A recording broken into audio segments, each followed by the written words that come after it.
The Zalari ships moved across space. They were cold and smooth like metal sharks. The stars around them looked small and far away. High Commander Virik stood in front of the screen and smiled. He believed Earth would fall in a single day. His spies had sent back pictures of old tanks, loud planes, and people fighting among themselves. Virik thought this would be easy. Virik sent a message to Earth. It was not a request. It was a demand. The Zalari told Earth to surrender or face total destruction. The message was short and full of pride. The Zalari believed humans were weak. They saw Earth's leaders arguing on screens and thought no one would fight back on Earth. The message reached the highest office. President Laura Kane sat at the large table with her team. She was quiet as the message played. Her face did not change, but her eyes grew harder. Around her, the room was silent. No one laughed. No one panicked. They had waited for this day. General Ethan Brooks looked at the others. He nodded once. "It is time," he said. President Kane gave the order. Activate Project Legacy. Far under the mountains and deserts, something old woke up. Deep in the Mojave Desert, steel doors opened. Dust filled the air. Inside, Commander Alex Mason stood in a small control room. Lights blinked after years of silence. He had trained for this moment since he was young. He picked up the red phone. "This is Commander Mason. I confirm activation. Repeat, Legacy is active across the world." Others got the same call. In Alaska, in the oceans, even under city streets, old secrets started to move. These were not the old and broken ships shown on news screens. These were the hidden weapons Earth had never shown. Not to the people, not to anyone. Admiral Carol Drake stood in orbit, on a station above Earth. Her screen showed the enemy fleet growing closer. She sent silent orders to her ships. They did not light up. They did not move fast. They waited. This was not the time to attack. The Zalari thought Earth had no plan. But Earth had been watching the stars for years. Earth had studied the signs. They had heard the whispers of invasion. Earth knew this day would come. Back on the Zalari flagship, Virik smiled. "No. Answer from Earth. They are scared," he said. He raised his hand. "Begin Phase 1. Send the first wave. Let them see our power." Silver ships left the main fleet and flew toward Earth. They passed through clouds and fired on power stations and defense posts. Explosions lit up the sky. People ran. Buildings fell. News cameras showed the horror. It looked like Earth had no chance. But deep in a bunker, President Kane looked at her screen. "Let them see what they came for. Let them think we are weak." Then she turned to her staff. "Now show them the truth." Above the clouds, a signal was sent. Across the planet, hidden launch doors opened. Ships that looked like dark birds rose into the sky. They made no sound. They had no lights. They moved like shadows. Admiral Drake watched her screen. "Fleet Alpha, stand by. Fleet Beta, prepare for strike." In space, the real Earth fleet began to rise. The Zalari saw them too late. They were fast, sharp, and quiet. They did not match the pictures from Zalari spies. These ships were not from old war times. These ships were new. Built in secret. Trained in silence.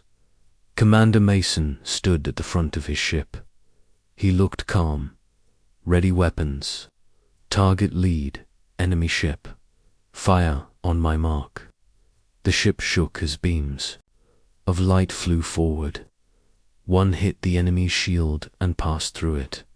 On the Zalari screen, lights turned red. "We are under attack," a Zalari officer shouted. Virik stood up. "Who are they? Where did they come from?"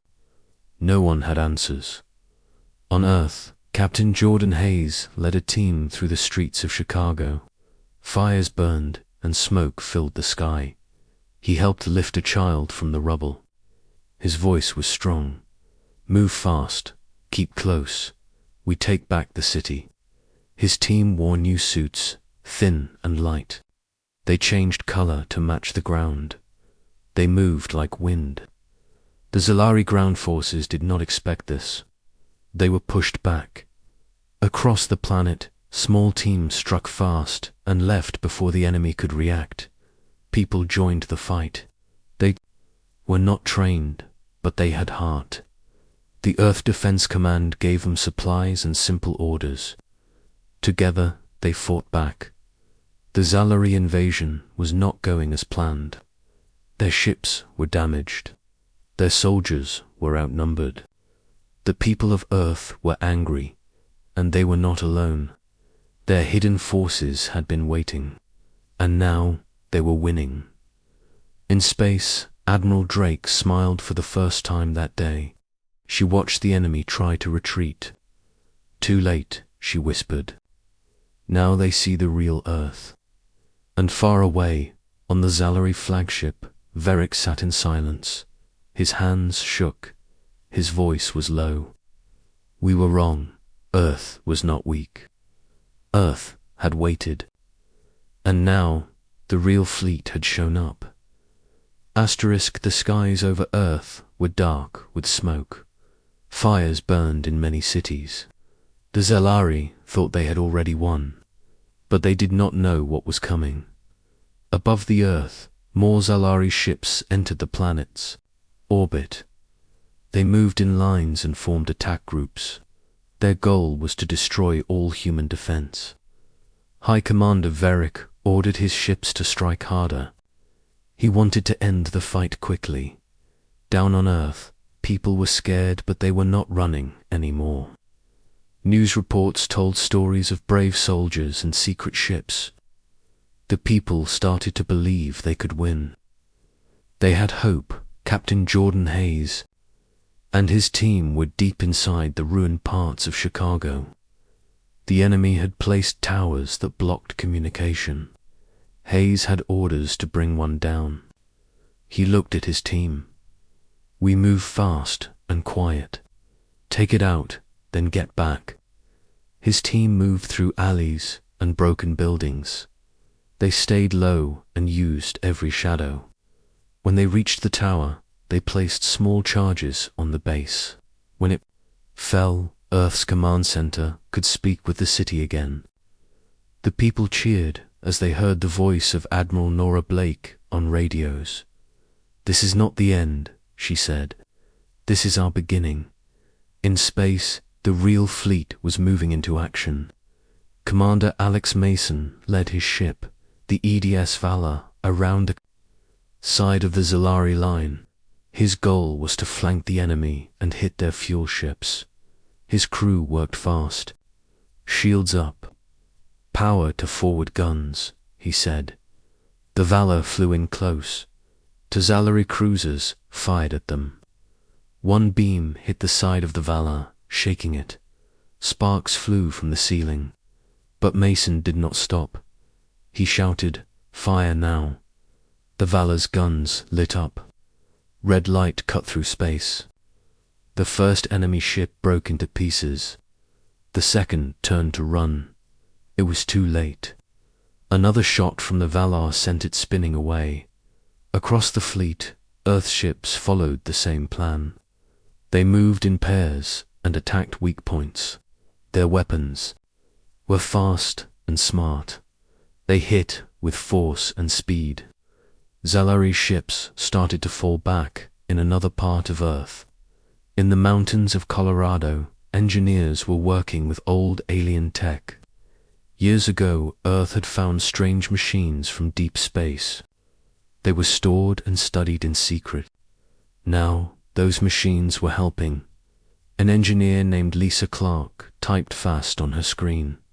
She smiled when the code worked. A small drone lifted into the air. It was quiet and smooth. "We can use their own tech against them," she said. The drones flew into battle. They hacked Solari systems and shut them down. Enemy tanks froze. Ships lost power. The Zalari did not expect their own tools to turn on them. On the battlefield, Captain Hayes used one of the hacked drones to open a gate. His team rushed through and freed a group of trapped civilians. "You're safe now," he said. The people nodded and followed. The war was changing. The Zalari were losing control. High Commander Verick saw this on his screen. He slammed his hand on the control panel. More ships, send more now. But the reinforcements were delayed. Earth had blocked the space gates with mining ships filled with explosives. Each time the Zalari tried to send more forces, the gates exploded. Verick growled, "Who are these humans?" In orbit, Admiral Blake stood on the bridge of the command ship. She watched the map closely. "They are still strong, but they are not ready for what comes next," she said. She gave a new order. "Begin Operation Shieldfall." The plan was to push the Zalari fleet into a trap. Earth ships pretended to retreat. The Zalari followed fast. They thought the humans were afraid. But Earth ships moved into a canyon on the dark side of the moon. There, hidden platforms rose from the ground. Admiral Blake waited. When the enemy fleet was inside the canyon, she spoke. Fire. The hidden cannons opened up. Bright lines of fire filled space. Zalari ships were hit from all sides. They tried to escape, but it was too late. The trap had closed. In the control room, Blake watched the enemy fleet fall apart. Her voice was calm. "No more hiding. They came to end us.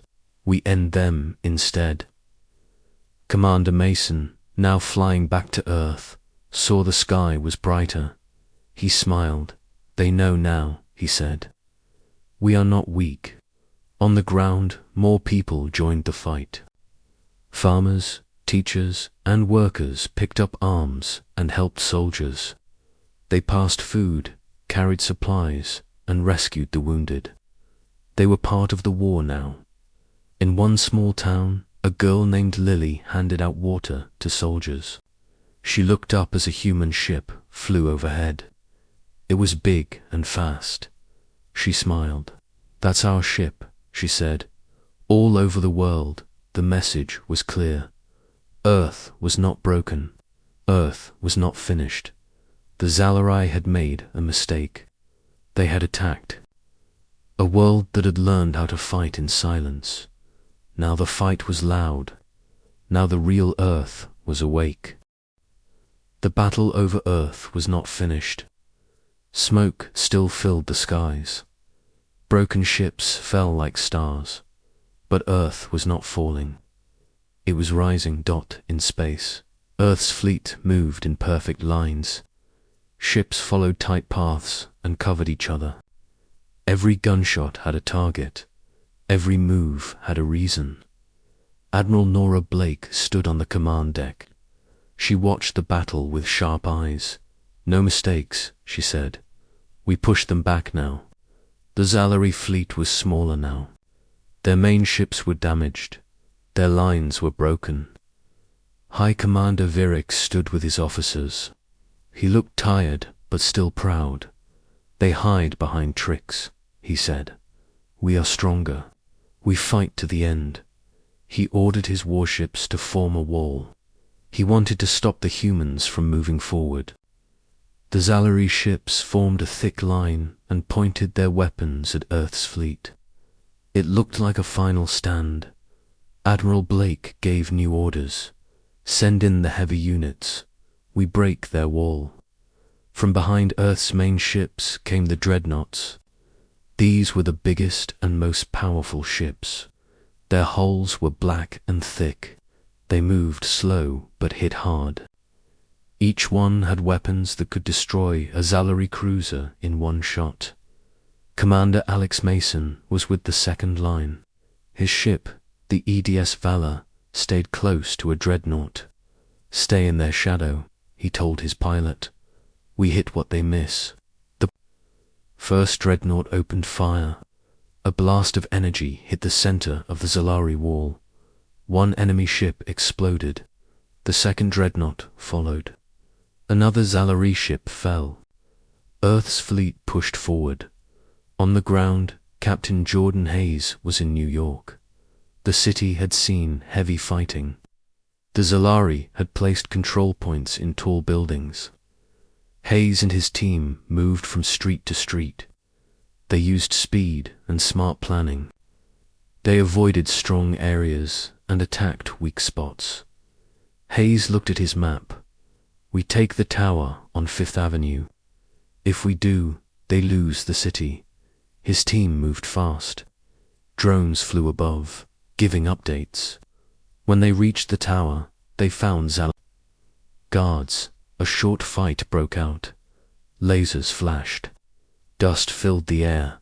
Hayes threw a smoke bomb and moved through the fog. He reached the control room and placed a device. "Now," he said. The device sent a signal to Earth's fleet. The Zalari system at the tower was off. New York was free.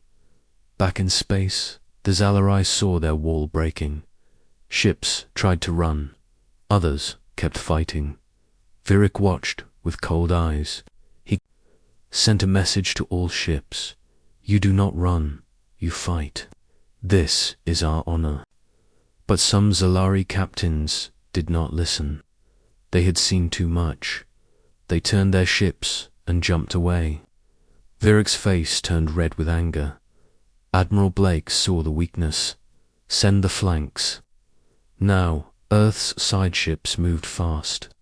They came in from the edges and hit the Zalari from both sides. It was a trap. The enemy could not escape. More ships fell.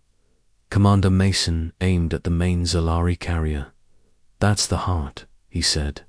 "If it goes, they fall." The Valar moved close. Enemy fire hit their side. Sparks flew. The crew held on. Mason stood tall. "Fire everything." Beams of light shot from the Valar. The Zalari carrier was big but slow. It tried to turn. The shots hit its engines. Flames poured out. A final shot broke the center of the ship. It split in two. On Earth, people saw the light in the sky. They knew something big had happened. Crowds gathered in open places. They pointed up. "We are winning," they said. In Chicago, Hayes spoke to a group of young fighters. "They came to take our home," he said. "But we fight for every street, every home, every life." The young ones nodded. They picked up supplies and joined the work. They fixed roads and helped the wounded. Everyone had a role in the command room. Blake looked at the screen. Enemy numbers were falling fast. She knew the fight was not over, but she also knew the worst had passed. She spoke to her officers. "They thought we were weak. They saw only what we wanted them to see. Now they know the truth." Far away, in a Zalari base beyond the moon, Virik sent a message. "Call for the Second Fleet. We need more." But the message did not go far. Earth's tech teams had blocked the path. The Second Fleet would not come. Not now. Lisa Clark sat in a tech room on Earth. She smiled as her screen showed the signal failure. "They are alone now," she said. All across the planet, people worked together. Soldiers fought. Civilians helped. Engineers built. The Earth was not just defending, it was rising. The Zalari had seen fire. Now they were seeing unity. Earth was one, and it was strong. And in space, The fleet still moved. The battle was not finished. But Earth was ready. The battle had changed. The Zalari were no longer winning. Their ships were burning in the sky. On Earth, their ground troops were being pushed back. But the war was not over. The Zalari still had power. They still wanted to win. High Commander Virik sat in his dark room on the main Zalari ship. His officers were silent. He looked at the screen. Earth ships were closing in. Virik stood and pointed. We must strike back. Find their leader. Take out their command ship. His ships turned and charged. They aimed for Admiral Blake's flagship. Earth's fleet moved to block them. The fight in space became fast and hard. Lights flashed like storms. Ships exploded one after another. Admiral Blake stayed calm. Hold the line, she said. Protect the command ship. On her screen, she saw the Zalari coming. They were fast, but Earth's ships moved faster. Drones swarmed around the command ship. Defense turrets lit up. The sky was full of fire. Commander Mason was close to the fight. The Edzvala turned, hard to meet the enemy. Mason gave his order. We hold them off. Do not let them pass. The Valar flew straight into the enemy line. It fired from both sides. 2 Zalari ships broke apart. Another tried to ram them, but the Valar dodged and returned fire. The enemy ship exploded. Back on Earth, Captain Hayes led a new mission. The Zalari had built a shield station near the coast. It was stopping Earth's ground forces from reaching the last enemy base. Hayes and his team had to destroy it. They moved through the forest. It was quiet except for the sound of the wind. Hayes raised his hand. Stay low. We move when I say. They reached a hill and looked down. The shield station stood tall, glowing. Blue Zalari guards walked around it. Hayes turned to his team.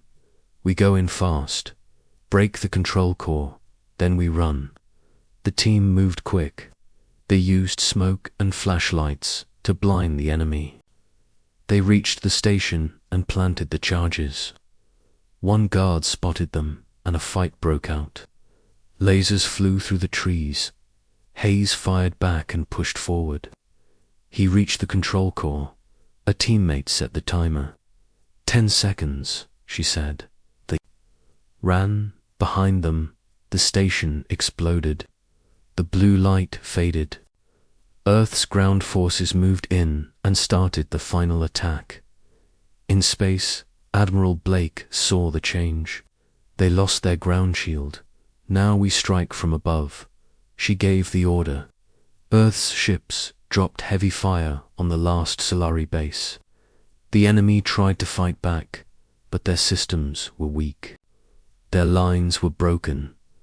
In the Zalari command ship, Virik knew they were losing. He looked around. His officers waited. Some looked afraid. Virik clenched his fists. If we fall with pride. We fight until the end. But not all agreed. Some ships started to send surrender signals. Others left the fight and flew away. Admiral Blake saw the change. She sent a message to all Zalari ships. Stop fighting and leave. If you stay, you will be destroyed. Commander Mason added his voice. There is no path forward for you. Earth stands, Earth fights, and Earth wins. More Zalari ships jumped away. Only a few stayed. The rest gave up. On Earth, people watched the sky. The lights were fading. The battle was ending. In cities and towns, people cheered. They waved flags and held hands. The fear was gone. Lisa Clark, in the tech room, turned to her screen. She saw the final Zalari code break. She smiled. We did it. They are done.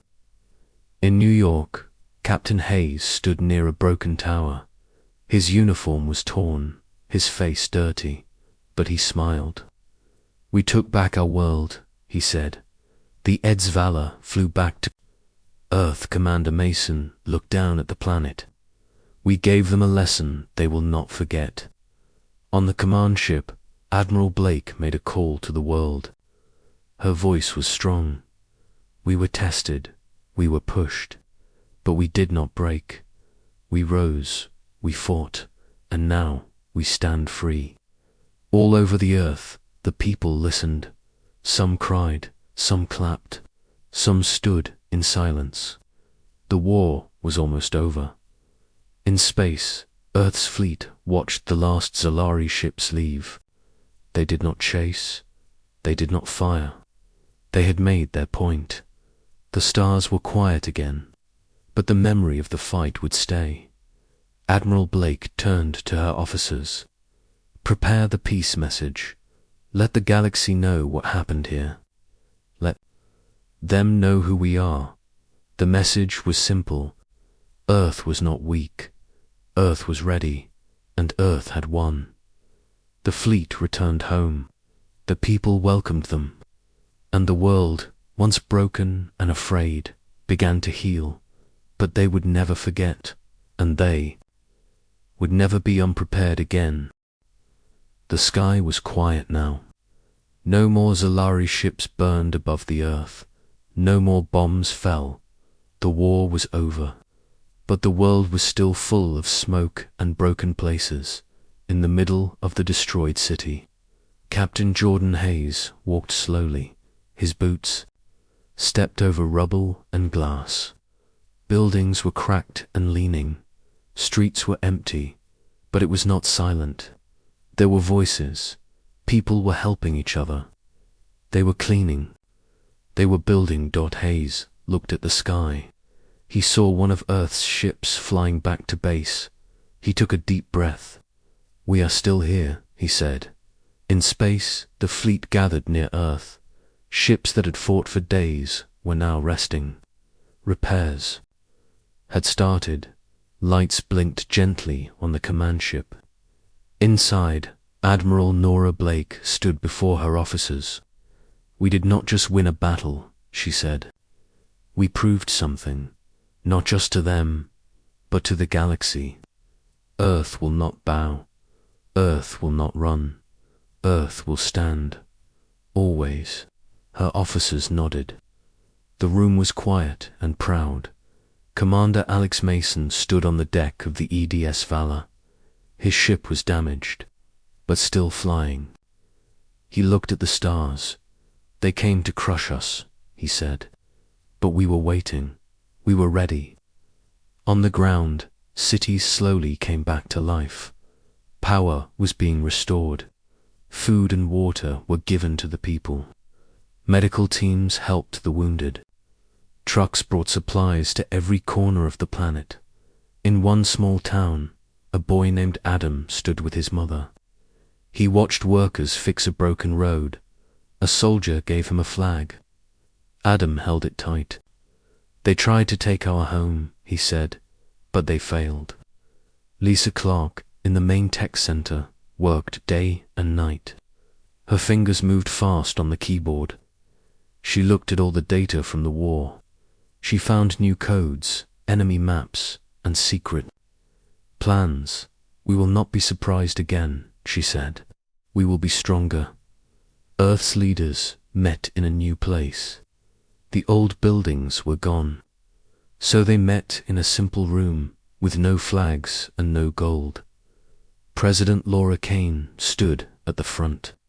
"We fought as one," she said. "We must stay as one. From now on, there is no east or west, no north or south. There is only Earth." The room was full of agreement. There would be a new command, a single force to protect the planet, one voice, one defense. Messages came from space. Other worlds had seen the battle. Some had once feared Earth. Now they were curious. Some asked questions, Some sent greetings. A few asked for help. Admiral Blake read the messages. She turned to her second-in-command.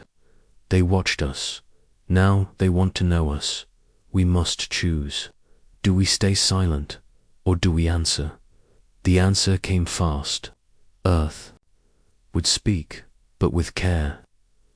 Earth was strong now, but it had paid a price. The people had lost much. Cities had fallen. Lives had ended. Families had changed forever. Captain Hayes helped carry food into a shelter. He smiled at the children. "You are the reason we fought," he said, "so you can grow up free." In the days that followed, ships flew across the sky again. But now they were full of help, not war. Engineers flew to places that needed light. Doctors flew to villages that needed care. Builders worked side by side with people who had lost homes. The fleet was not hidden anymore. Earth had shown its power, but now it showed something more. Kindness, unity, purpose. In space, the EDS Valor flew past the moon. Mason looked out the window. "We should not hide from the stars," he said. "We should reach for them." And that became the new mission. Not just to protect Earth, but to explore, to learn, to be ready for anything. President Kane stood before the world. Her face was calm. Her voice was steady. They came thinking we were weak. They saw only what we let them see. Then they met our fleet. Then they met our will. And now they are gone. Let this be a lesson to all who think Earth is an easy prize. We are not. We are the storm you do not see coming. We are the fire that waits in silence. We are Earth. People clapped. People cried. People stood together. In the quiet after war, a new world was starting. A world with no fear. A world with strong walls and open doors. A world ready for peace, but never blind to danger. Lisa Clark sent the last report of the war. It ended with simple words. Status, Earth, secure. Threat removed, strength proven. Above. The planet, the fleet kept watch. The stars were quiet. But Earth was ready, and if danger came again, Earth would rise again. Together, the stars above Earth were calm. The war was over, but the work was not done. People were busy. Cities were being fixed. Farms were being planted again. Life was. Coming back, Captain Jordan Hayes stood at a small base near the coast. He watched as trucks carried food, water, and medicine to far places. Soldiers helped people rebuild their homes. Engineers fixed broken roads. Hayes smiled. "This is what victory looks like," he said. But deep inside the Earth Defense Center, people were not resting. They were planning. Admiral Nora Blake sat at the round table with her top officers. She pointed at a large screen. It showed maps of the galaxy. "We won the battle," she said. "But we must be ready. There could be more. Other enemies, new threats. We cannot wait again. We must move first." Commander Alex Mason was there too. He nodded. "We have strong ships now. We have trained crews. We can go beyond Earth. We can watch the stars." The plan was simple. Earth would send scout teams into deep space. They would explore. They would listen. They would learn. The goal was not war. The goal was safety. One of the new scouts was a young officer named Karen Brooks. She had trained in secret bases for years. She had flown test missions during the war. Now she was ready. Karen stepped into a small ship, the EDS Hawk. It was fast and light. It could hide in space. Her mission was to follow the path the Zalari had used. She would look for signs of other fleets. "Be safe," said her commander. "I will," she said. Then she flew into the dark sky. Back on Earth, Lisa Clark worked with a new team. They had old Zalari tech and broken data from the enemy ships. She worked day and night to understand it. "They have many systems we do not know," she said. "If we learn them, we can stop the next attack before it starts." Her team made progress. They built better shields, faster weapons, stronger codes. Earth's tech was moving ahead fast. In a school near a small town, children listened to their teacher. She spoke about the war. She told them about the brave pilots, the strong ground teams, and the people who never gave up. One boy raised his hand. "Will the aliens come back?" The teacher looked at him. "Maybe, but we will be ready. We are strong now, and we are not alone." The children smiled. They believed her. Far away in deep space, Karen Brooks saw something, a signal. It was weak but strange. It came from a dark moon near a gas giant. She flew closer. Her ship scanned. The area, there was a small base on the moon. Old and quiet, but not Zalari. Something else. She sent a message back to Earth. "I found something new. It is not enemy yet, but it is not human." Her message reached Admiral Blake. She read it and stood. "Prepare a meeting. We need to know what this is." Commander Mason read the data. He looked at Lisa Clark. "Do you think they are friends or enemies?" She shook her head. "I don't know, but I want to learn more." Earth sent more ships. Not to fight, but to see. A small team landed on the moon. They explored the base. It was old, but full of machines. Some still worked. They found no people, only empty halls and strange writing. Lisa's team worked to read the symbols.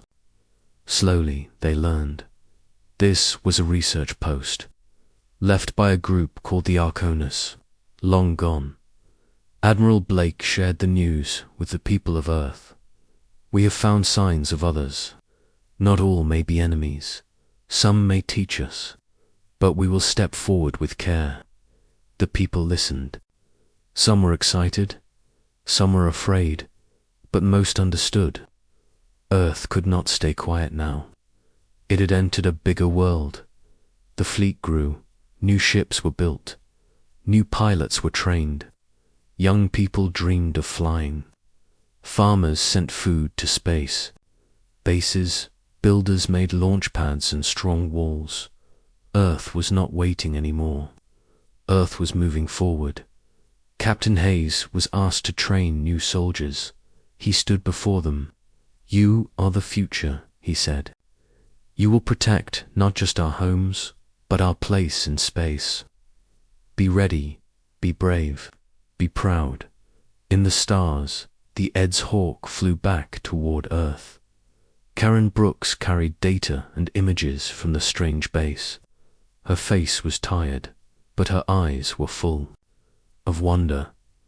"There is more out there," she said, "and we are just starting to see it." At night, the people of Earth looked at the sky. The stars seemed closer. The fear was gone. Now there was hope. Now there was strength. The Zalari had come with fire. Earth had answered with steel. But now Earth had something more. A voice, a future, and the galaxy would listen.